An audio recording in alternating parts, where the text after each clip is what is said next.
যে কেন উনি অ্যারেস্ট হননি বা ওনাকে পুরো ব্যাপারটা বলতে এসেছি।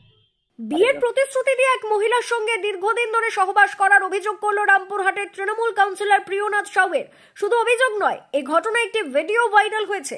যদিও এই অভিযুক্ত তৃণমূল কাউন্সিলর এই সমস্ত অভিযোগ ভিত্তিহীন বলে দাবি করেছেন।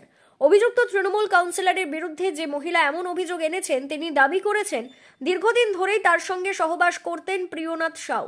এরপর তিনি অন্তঃসত্ত্বা হলে তাকে একের পর এক হুমকি দেওয়া হয়।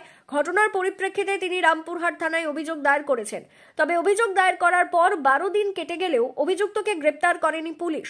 আর এমন ঘটনার পরিপ্রেক্ষিতে সোমবার তিনি বীরভূম জেলা পুলিশ সুপারের দ্বারস্থ হন এবং এই ঘটনায় যথোপযুক্ত ব্যবস্থা গ্রহণের দাবি তোলেন। দীর্ঘদিন বিয়ের প্রতিশ্রুতি দিয়ে সহবাস এবং তার ফলে এবং আমার একটি গর্ভে বাচ্চা আসে এবং এখন দীর্ঘদিন থ্রেট এবং এইসব চলছে, হুমকি ধমকি এসব চলছে। তো আমি ভীষণ আতঙ্কিত হয়ে আছি এবং আমার বাচ্চার জন্য ভীষণ আতঙ্কিত হয়ে আছি, সেই জন্য স্যারের কাছে আসা।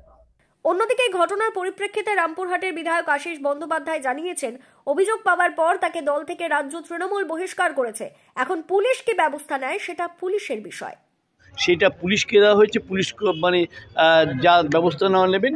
আপনারা তো জানেন যে প্রদেশের নেতৃত্বে অভিষেক বন্দ্যোপাধ্যায়ের নির্দেশে, মমতা বন্দ্যোপাধ্যায়ের নির্দেশে তাকে দল থেকে বহিষ্কার করে দেওয়া হয়েছে এবং অনির্দিষ্টকালের জন্য বহিষ্কার করা হয়েছে। যা যা কিছু বলবার এটা এবার মানে পুলিশ করবেন।